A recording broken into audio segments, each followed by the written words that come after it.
A'udzubillahi minasyaitonirrajim. Bismillahirrahmanirrahim. Assalamualaikum warahmatullahi wabarakatuh.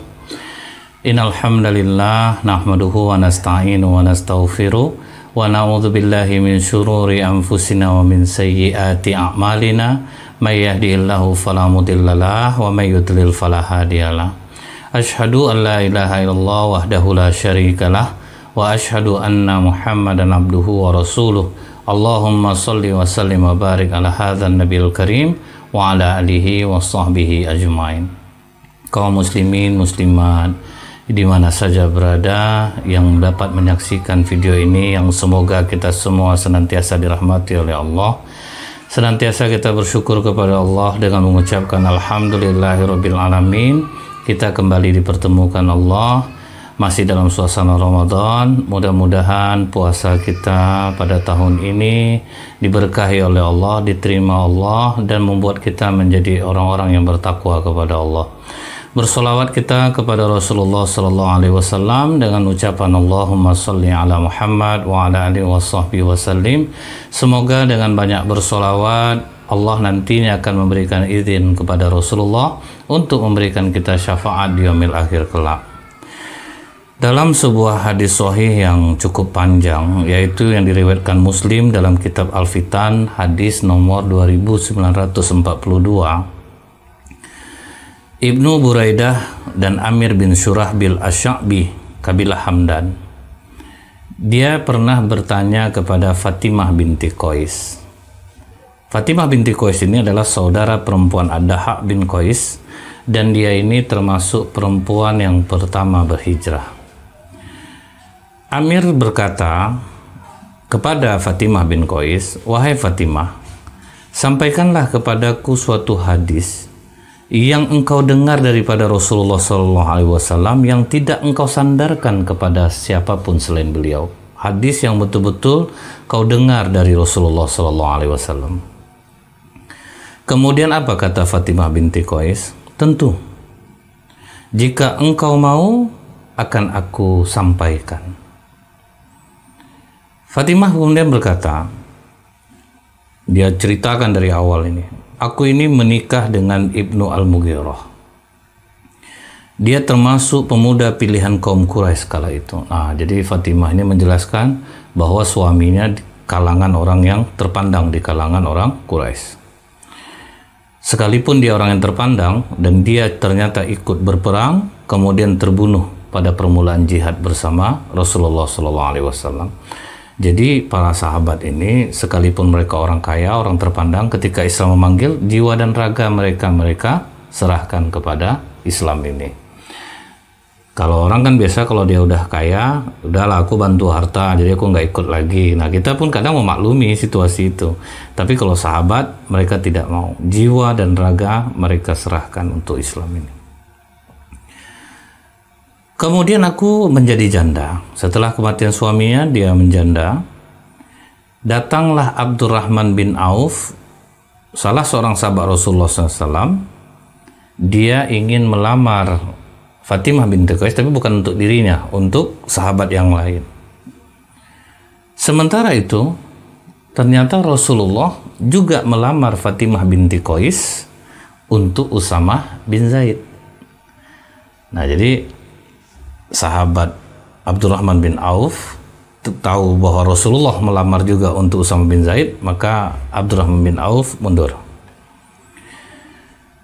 Apa kata Rasulullah SAW kepada Fatimah binti Qais? "Barang siapa yang mencintaiku, maka hendaklah dia mencintai Usamah." Artinya Rasulullah sangat sayang kepada Usamah bin Zaid ini. Dan mendengar itu, Fatimah binti Qais sama sekali tidak menolaknya. Apa kata Fatimah binti Qais? "Urusanku di tanganmu ya Rasulullah, terserah engkau mau nikahkan aku kepada siapa saja yang engkau suka." Nah, begitulah seorang sahabiah menyerahkan urusannya kepada Rasulullah. Terserah Rasulullah, nikahkan aku dengan siapa saja. Nah, jadi kalau rekomendasi Rasulullah, terserah siapa saja. Nah, ini juga ada di beberapa riwayat yang lain. Apa kata Rasulullah? Kalau begitu Fatimah, pindahlah engkau ke rumah Ummu Syarik. Nah, Ummu Syarik ini seorang perempuan kaya dari kalangan Ansor. Dia banyak memberi sumbangan di jalan Allah. Cuman di rumahnya ini ramai tamu. Kata Fatimah, baik ya Rasulullah. Habis itu terpikir oleh Rasulullah, jangan engkau lakukan Fatimah, karena di rumah Ummu Syarik banyak tamu. Nanti pasti ada tudungmu jatuh, bajumu tersingkap sehingga menampakkan kedua betismu sehingga kaum laki-laki melihat auratmu. Jadi betis itu pun juga aurat bagi perempuan. Nah, inilah kalau orang Islam, perempuan muslimah, dia ikuti apa yang dikatakan Rasulullah ini, insya Allah dia akan selamat. Karena apa? Kalau kita ibaratnya sebuah permen, kalau permen yang udah terbuka, orang tidak mau mengambilnya. Tapi yang dipilih orang adalah permen yang tertutup. Orang banyak mengatakan, waduh, panas itu, sulit itu. Tetapi di sana ada hikmah yang besar, yang membuat paling tidak seorang muslimah itu, dia terfikir, pakaian aku seperti ini, aku tidak boleh bersikap seperti ini. Tapi pernah di daerah Manhattan, perempuan yang berhijab jalan, padahal di situ berandalnya sangat berbahaya, tapi memang mereka segan untuk mengganggunya kalau orang berhijab secara syar'i. Kemudian dicoba sosial eksperimen, perempuan seksi jalan. Hanya butuh waktu beberapa menit, 7 menit aja udah hampir diperkosa sama orang. Nah, jadi ini salah satu fungsi kita menutup aurat walaupun panas. Nah, jadi sangat bodoh kalau ada laki-laki yang dia menginginkan istrinya perempuan yang seksi. Nah, ini sebenarnya aneh gitu. Dia senang istrinya dilihat oleh orang lain. Nah, sementara Islam sangat menjaga betis saja jangan sampai terlihat. Kalau begitu Fatimah, pindah saja kau ke rumah Abdullah bin Amr bin Umi Maktum, seorang laki-laki dari Bani Fir. Setelah masa iddah Fatimah binti Qais ini berakhir, nah, jadi setelah dia di rumah selama masa iddahnya, dia terdengar ada seorang sahabat Rasulullah SAW menyuruhkan mendirikan sholat berjamaah. Maka Fatimah binti Qais pergi ke masjid dan sholat bersama Rasulullah SAW. Apa kata dia? Aku berada di barisan wanita yang berada tepat di belakang kaum laki-laki. Artinya perempuan tidak terlarang, dia mau ke masjid untuk sholat berjamaah. Makanya Rasulullah mengatakan, la tamna'un nisa akumul masjid. Jangan larang perempuan kalau dia mau sholat ke masjid. Sekalipun sholat di rumah dia jauh lebih baik. Artinya di sini tidak terlarang. Maka Fatimah binti Qais masuk ke masjid. Setelah selesai sholat, kata Fatimah binti Qais, Rasulullah duduk di mimbar. Sambil tersenyum, beliau berkata, apa kata Rasulullah? Hendaklah setiap orang duduk di tempat sholatnya masing-masing. Jangan ada yang beranjak dulu. Jangan ada yang beranjak dulu. Kemudian Rasulullah berkata, adakah kamu semua mengetahui kenapa aku menyuruh kalian duduk di tempat duduk kalian masing-masing dan tidak beranjak? Sahabat serentak menjawab, hanya Allah dan Rasulnya yang lebih mengetahui. Kemudian kata Rasulullah, sesungguhnya aku demi Allah tidaklah mengumpulkan kamu semua melainkan karena ada sesuatu yang akan aku sampaikan. Nah, karena Rasulullah tersenyum berarti bukan berita yang mengerikan, bukan hal yang menakutkan. Kata Rasulullah, Tamim Ad-Dari yang dulunya seorang Nasrani sekarang datang untuk memeluk Islam, dan dia menceritakan kepadaku apa yang pernah aku sampaikan kepada kalian tentang Dajjal. Nah, jadi ini yang disampaikan Rasulullah. Tamim Ad-Dari, orang Nasrani, masuk Islam dikarenakan Tamim Ad-Dari menyampaikan cerita tentang Dajjal kepada Rasulullah seperti cerita yang pernah disampaikan oleh Rasulullah kepada sahabat. Itu yang membuat sahabat, waduh, sampai Tamim Ad-Dari masuk Islam ini berarti ceritanya luar biasa ini. Apa kata Rasulullah? Tamim Ad-Dari menceritakan kepadaku, dia mengemudi sebuah perahu bersama 30 orang. Jadi yang menyaksikan ini bukan 1 atau 2 orang, cukup ramai orang. 30 orang dari Laham dan Juzam. Rupanya di tengah lautan mereka kehilangan arah, dipermainkan oleh ombak. Jadi nggak tahu mau kemana pergi, dan itu lamanya 1 bulan. Akhirnya mereka berlabuh menuju suatu pulau di laut, dan sampai di pulau itu waktu terbenam matahari. Jadi mereka sudah nampak sebuah pulau, mereka pergi ke sana, sampai di pulau itu pas waktu terbenam matahari. Mereka pun duduk di pantai di dekat perahu mereka, jadi tidak jauh dari perahu mereka. Nah, mereka putuskan, ayo kita masuk ke pulau ini. Nah, masuk mereka ke pulau. Waktu mereka masuk ke dalam pulau itu, tiba-tiba seekor binatang, kata Tamim Ad-Dari, yang banyak bulunya. Dan mereka tidak bisa membedakan mana depan, mana belakang, saking lebatnya bulu binatang itu. Tiba-tiba Tamim Ad-Dari berani mengatakan, celaka, siapa kau ini? Binatang itu menjawab, aku adalah Al-Jasasah, artinya apa? Mata-mata. Mereka bertanya, mata-mata apa? Dijawab oleh binatang ini, wahai kalian, pergilah kepada orang yang berada dalam gua itu. Rupanya pulau itu ada sebuah gua, karena dia merindukan berita dari kalian. Tambah penasaran Tamim Ad-Dari. Dan dia menyebutkan nama seseorang, kami meninggalkannya karena kami takut kepadanya, karena kami kira dia pasti ini setan ini. Jadi takut melihat binatang dengan bulu yang sangat lebat yang tidak tahu mana depan dan belakangnya. Nah, Tamim Ad-Dari pergi ke tempat yang ditunjukkan oleh binatang ini. Kami berangkat sampai kami memasuki gua. Nah, di dalam gua itu ada seorang manusia yang pernah kami lihat. Dia dalam keadaan diikat dengan rantai yang kuat, kedua tangan dan lehernya disatukan. Jadi diikat gini, disatukan. Lutut hingga kedua mata kakinya diikat dengan besi. Nah, jadi cukup kuat ikatannya. Kemudian kami berkata kepada orang ini, kamu ini siapa? Dikatakan oleh orang ini, kalian sebetulnya telah mengetahui tentang aku. Ini aku beritahukan kepada kalian. Tapi aku bertanya dulu, siapa kalian ini? Maka Tamim Ad-Dari mengatakan, kami adalah manusia dari bangsa Arab. Kami menaiki perahu lalu dihentam gelombang laut besar dan ombak mempermainkan kami selama 1 bulan. Dan kami berlabuh di pulau ini. Kami duduk tadi di tepi pantai, kami masuk ke dalam pulau ini, kami didatangi oleh seekor binatang yang berbulu sangat lebat, kami tidak mengetahui yang mana depan dan mana belakang. Kami bertanya siapa dia, dia menjawab, dia adalah Al-Jasasah, mata-mata. Kami bertanya, mata-mata apa? Dia tidak menjawabnya, dia cuma mengatakan, pergilah kalian kepada orang yang berada dalam gua itu, karena orang dalam gua itu sangat merindukan berita dari kalian.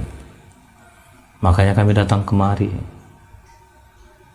Karena kami takut melihatnya.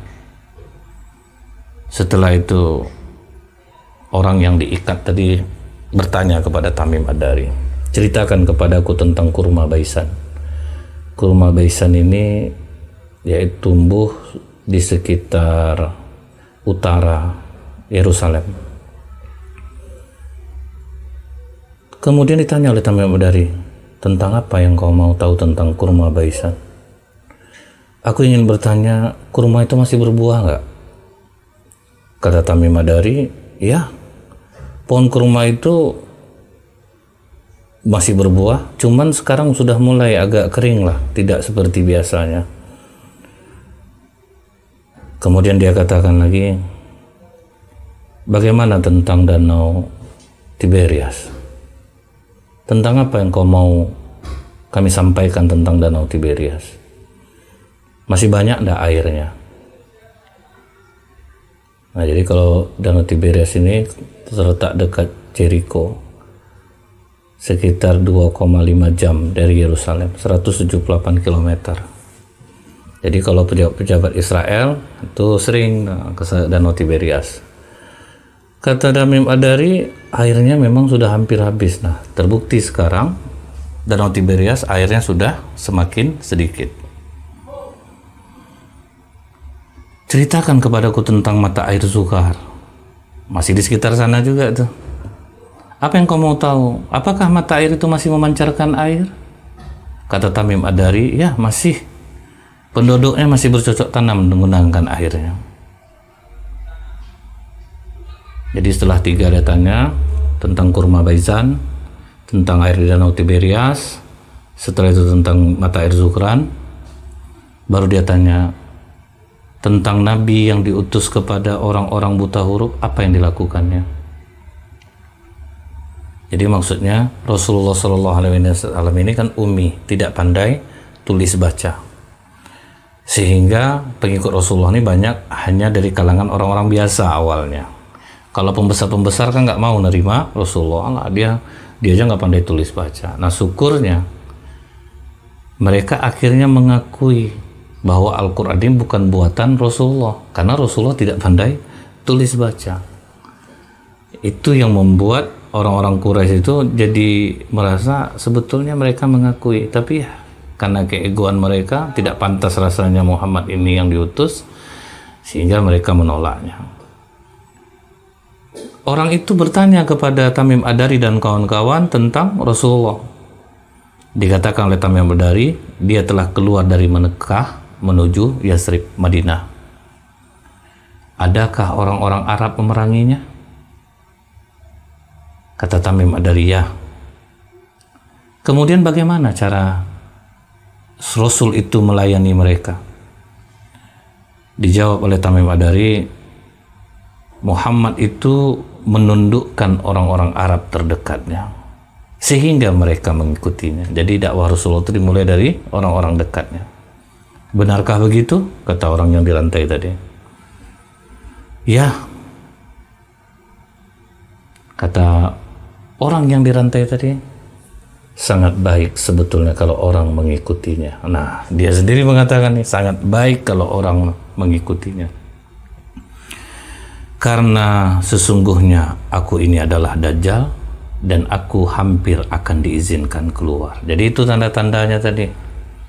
Kedatangan Rasulullah. Rasulullah menundukkan orang-orang dekatnya. Rasulullah adalah Rasul yang buta huruf. Dia tahu, padahal dia di dalam pulau itu.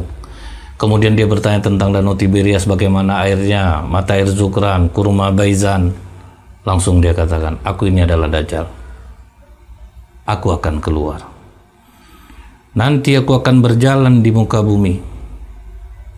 Aku tidak melalui suatu kampung, melainkan aku tinggal selama 40 malam, kecuali kota Mekah dan Madinah. Jadi itu yang dia tidak bisa masuk. Kedua kota itu diharamkan atasku.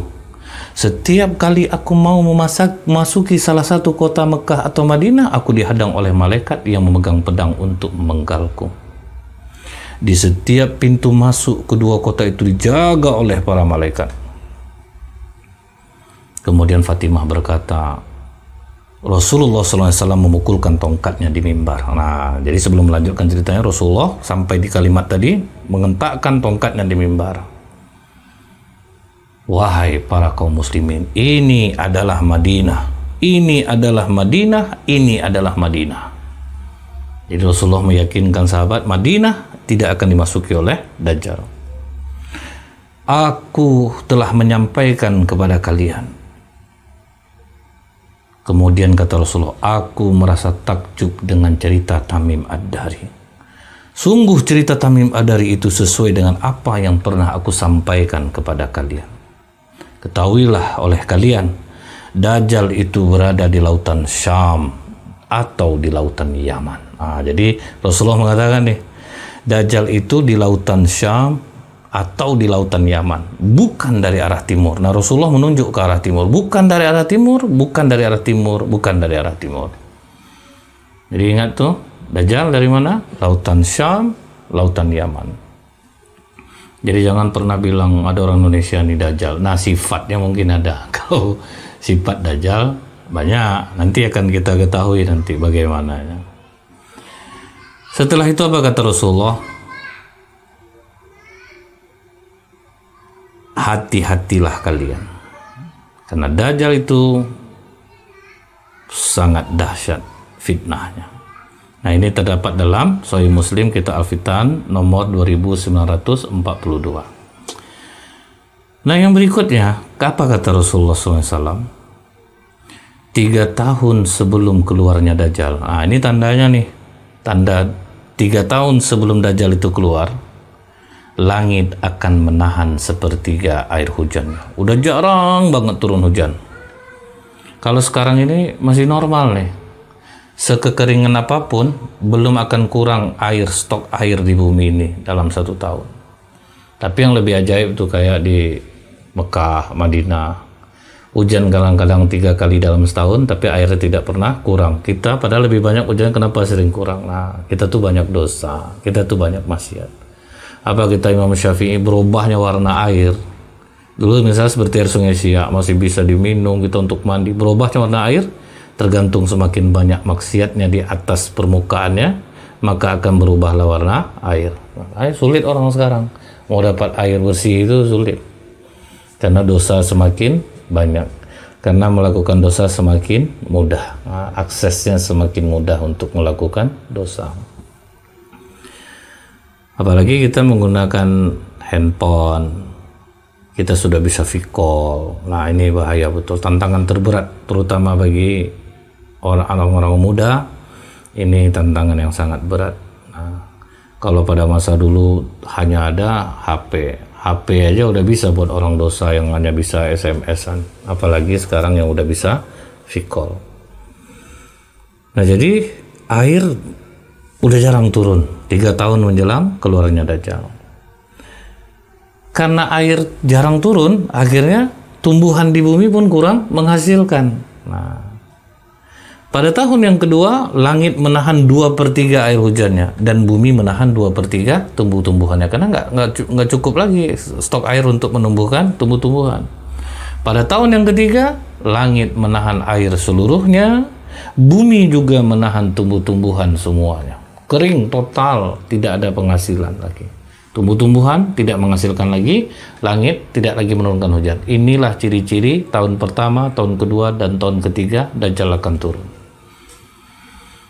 Nah, jadi kita mesti tahu nih, jangan kita bilang alah masih lama lagi ya. Kita mati pun tidak menunggu sehat atau sakit. Jangan dikira lama kita leha-leha sekarang, nggak bisa juga seperti itu. Ini memang tumbuhan masih normal lah, masih banyak. Tidak ada kekurangan stok lah kalau untuk tumbuhan saat ini. Nah, ini hadis riwayat Imam Ahmad. Apalagi kata Rasulullah SAW, sesungguhnya 3 tahun sebelum kemunculan Dajjal, di tahun pertama langit menahan 1/3 airnya, menahan 1/3 hasil tumbuhannya. Di tahun kedua langit menahan 2/3 air hujannya, bumi juga menahan 2/3 hasil tanamannya.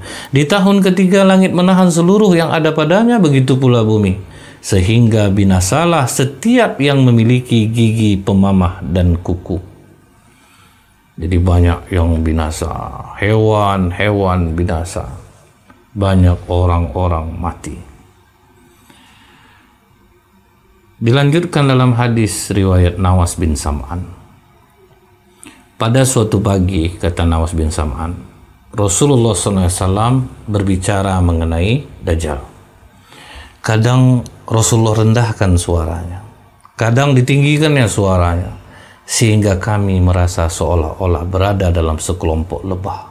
Pada petang hari, kami mendatangi beliau, dan beliau sudah mengetahui persoalan kami. Jadi, sahabat ini penasaran nih, pagi tadi itu Rasulullah tuh ngomong apa ya? Maka petang harinya sahabat mendatangi Rasulullah. Rasulullah bertanya kepada kami, kata Nawas bin Sam'an, apa kabar kalian? Kami menjawab, wahai Rasulullah, kan tadi pagi Rasulullah berbicara mengenai Dajjal. Kadang Rasulullah rendahkan suara, kadang Rasulullah tinggikan suara. Jadi kami itu seperti seolah-olah berada dalam sekerumunan lebah. Kami itu ketakutan ya Rasulullah. Rasulullah SAW berkata, sebetulnya Nawas, bukan Dajjal yang mengkhawatirkan aku terhadap kalian semua. Jika ia muncul dan aku masih berada di antara kalian, tentu aku akan membela kalian atas Dajjal.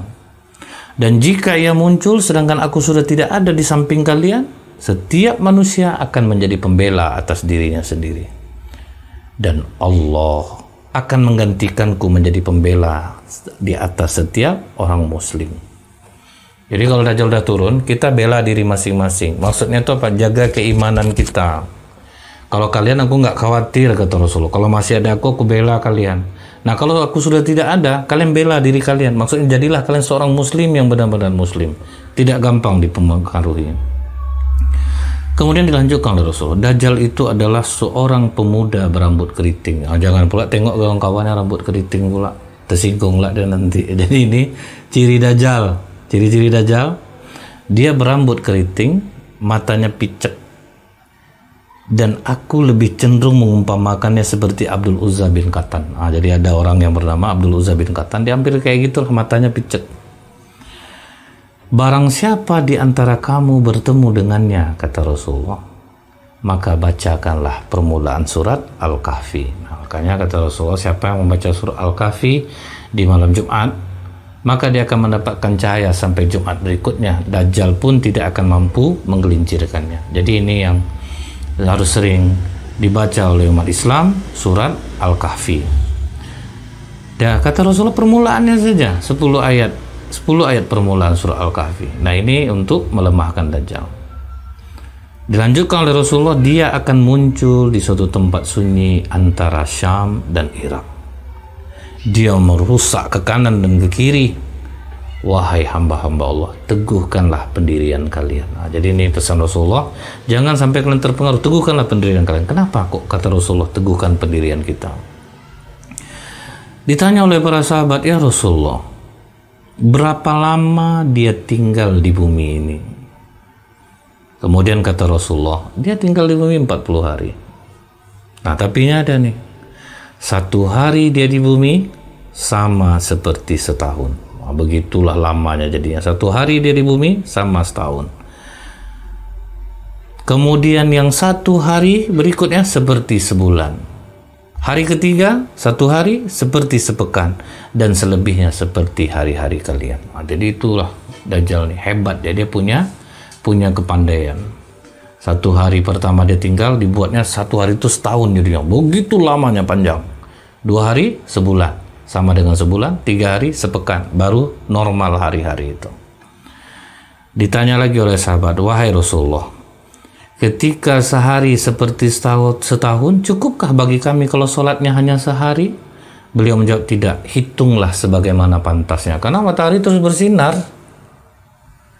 Nggak malam-malam dia selama 1 tahun itu. Nanti pas sudah mendekat setahun, baru dia masuk sore, baru gitu. Jadi kalian ukur sendiri. Nah itulah kehebatan Dajjal diberikan oleh Allah. Ukur aja sendiri. Sholat subuhnya, sholat apanya, diukur aja sendiri. Kalau kita sekarang ini seperti di Rusia, kadang matahari terbenam jam 11 malam. Jadi kita kira-kira aja sendiri waktunya. Ditanya lagi oleh sahabat, berapa kecepatan dia berjalan di bumi? Dikatakan oleh Rasulullah, seperti hujan yang ditiup angin. Begitulah kencangnya dia. Dia mendatangi suatu kaum, kemudian diajaknya kaum itu supaya beriman kepadanya. Kalian berimanlah kepada aku. Maka mereka kaum itu beriman, mematuhi segala perintah Dajjal. Hebatnya dia katakan, dia perintahkan langit, hujanlah langit, turun hujan, tumbuhlah bumi, tumbuh-tumbuhan bumi. Bila hari petang, ternak mereka pulang ke kandang dalam keadaan gemuk, susu lebih besar karena cukup makan. Nah ini yang membuat orang banyak beriman sama Dajjal. Makanya kata Rasulullah tadi, teguhkan pendirian kalian, jangan terpengaruh dengan kehebatan itu.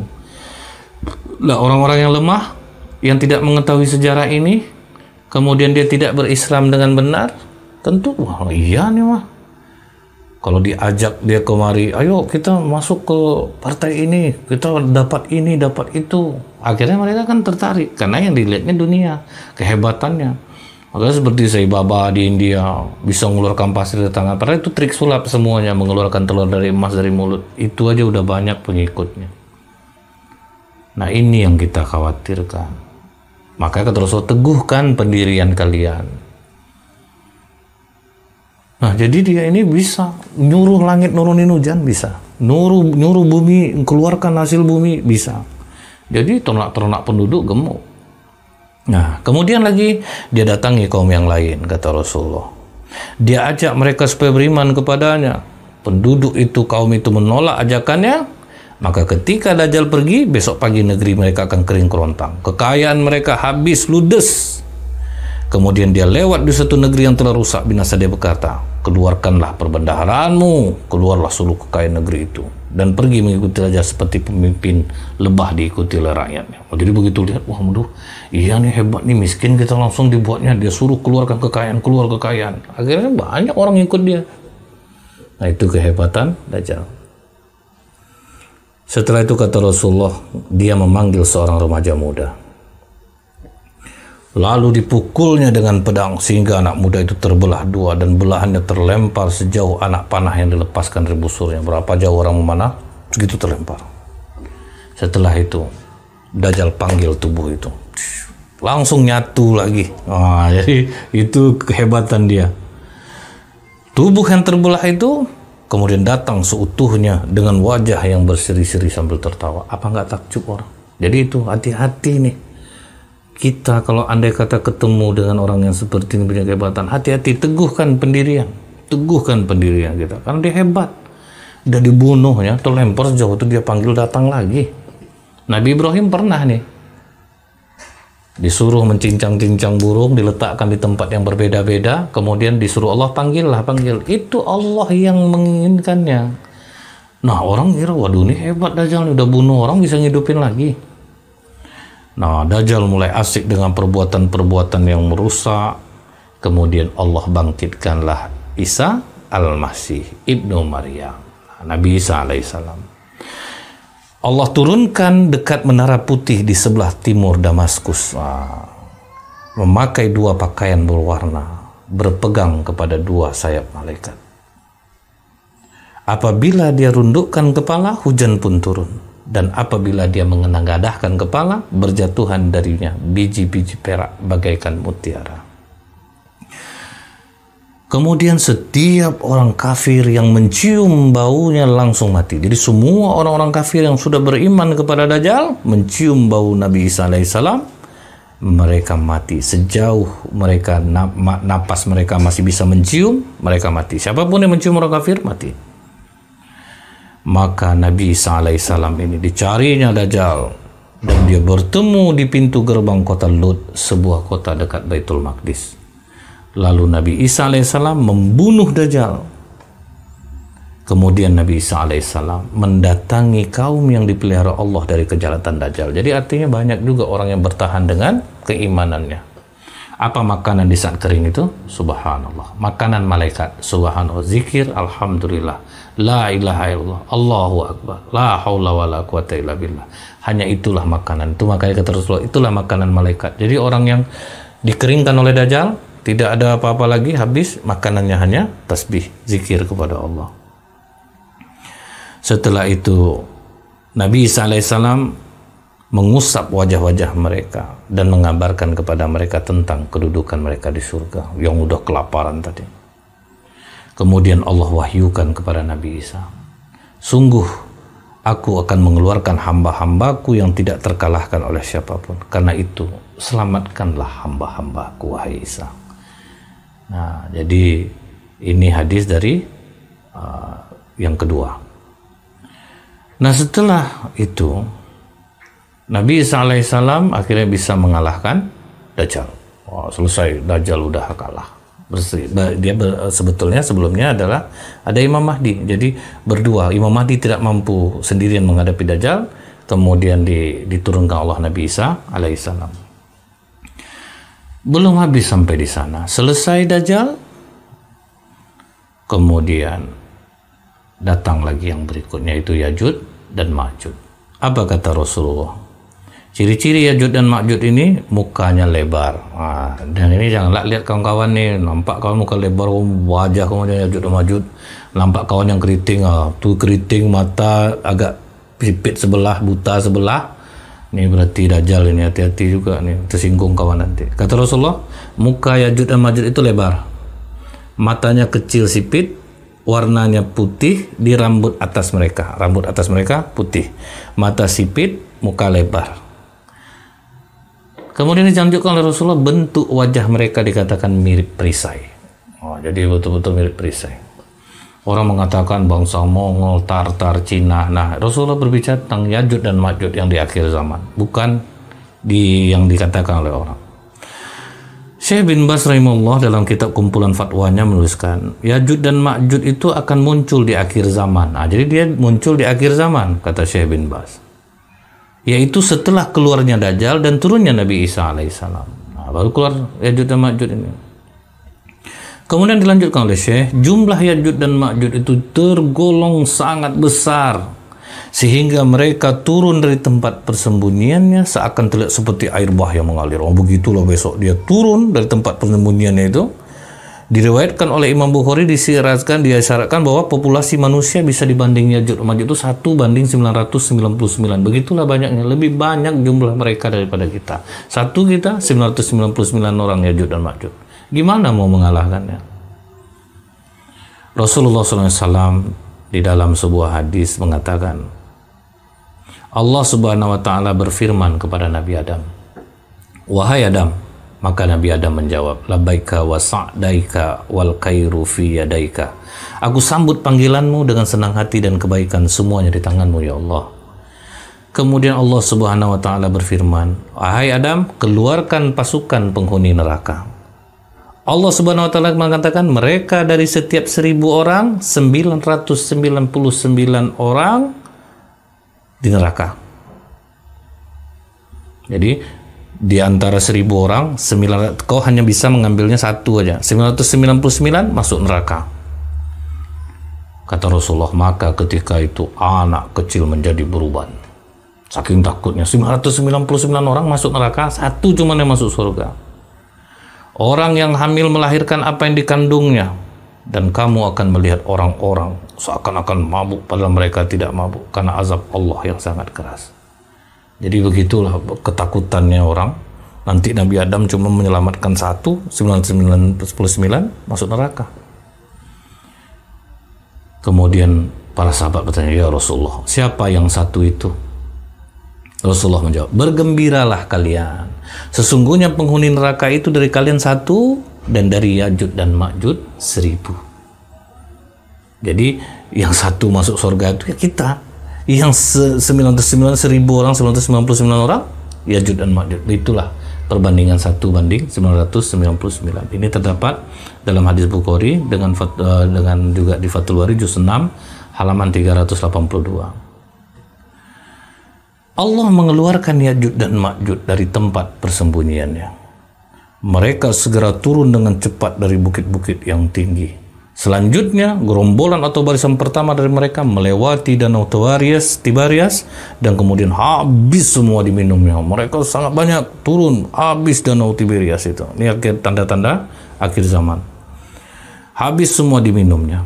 Nah, ini terdapat dalam hadis riwayat Muslim nomor 2937. Nah, apa kata Allah dalam surah Al-Anbiya ayat 96? Hatta idza futihat Ya'juj wa Ma'juj wahum min kulli hadabi yansilun, hingga apabila tembok Ya'juj dan Ma'juj dibukakan dan mereka turun dengan cepat dari seluruh tempat yang tinggi. Sekarang ini ada berbagai macam nih, kenapa ada kata di Georgia letak itu masalah ada tembaga, ada dengar orang memukul-mukul di dalam. Ya Allahu a'lam bishawab. Kemudian dalam surah Al-Anbiya ayat 97, apa kata Allah, dan apabila janji yang benar hari berbangkit telah dekat, maka tiba-tiba orang kafir nanti akan terbelalak. Mereka berkata, alangkah celakanya kami benar-benar lengah tentang ini, bahkan kami benar-benar zalim. Nah, ini untungnya kita yang mengimani ini. Jadi besok kalau misalnya ketemu kita dengan peristiwa ini, kita sudah kuat hati, sudah tahu ini bakal terjadi.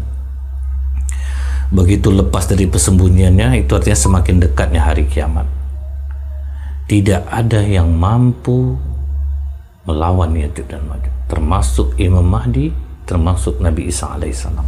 Maka Nabi Isa alaihissalam mengajak orang-orang muslim yang menyelamatkan diri naik ke atas bukit.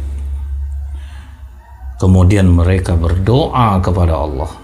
Jadi dengan doa, jadi makanya jangan pernah meremehkan kekuatan doa. Saya alhamdulillah banyak mendapatkan doa dari para jamaah yang komen di sini di channel saya. Saya berterima kasih sekali atas doa-doa itu. Itu sangat berarti buat saya. Karena kami ini butuh didoakan agar kami istiqomah, agar kami tidak sombong. Cuman karena HP kadang tidak saya yang memegangnya, kemudian mungkin WA yang lama dibalas, Instagram yang lama saya balas, mohon maaf karena memang kadang kita lebih banyak untuk fokus dulu di bulan Ramadan ini. Jadi para yang dipimpin oleh Imam Mahdi, Nabi SAW, mereka berdoa kepada Allah, kemudian Allah akhirnya mengirim sejenis ulat untuk menyerang leher mereka sehingga menyebabkan mereka binasa. Mayat-mayat mereka lantas bergelimpangan dan bau busuk menyengat. Untuk membersihkan itu semua, Allah kirim burung-burung sebesar burung onta, kemudian mengangkut mayat-mayat mereka. Setelah itu diturunkan hujan untuk membersihkannya. Nah, inilah akhir dari Dajjal, Ya'juj dan Ma'juj. Nah, setelah itu nanti Nabi Isa alaihissalam meninggal dunia dan disolatkan oleh kaum muslimin. Imam Mahdi memimpin negeri ini, dunia ini 7 atau ada yang mengatakan 8, ada yang 9 tahun, dan semuanya hidup sejahtera. Jadi Allah masih kasih waktu sampai akhirnya nanti terpisahlah orang yang benar-benar masih Islam semasa Imam Mahdi. Ada juga yang tetap ingkar kepada Allah. Allah sangat sayang kepada kaum muslimin.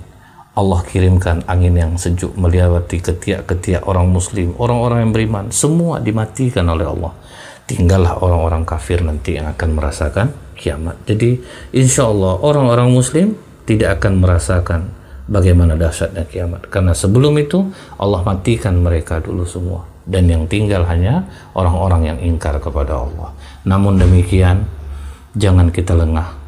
Kuatkanlah iman kita kepada Allah. Begitu sayang Allah sama kita, begitu Allah kasih kesempatan, buka hati kita. Memang untuk kadang menjemput hidayah ini butuh untuk dipaksakan, tetapi nanti lama-lama akan menjadi suatu biasa dan menjadi suatu kelezatan. Subhanakallahumma bihamdika asyhadu an la ilaha illa anta astaghfiruka wa atubu ilaik. Assalamualaikum warahmatullahi wabarakatuh.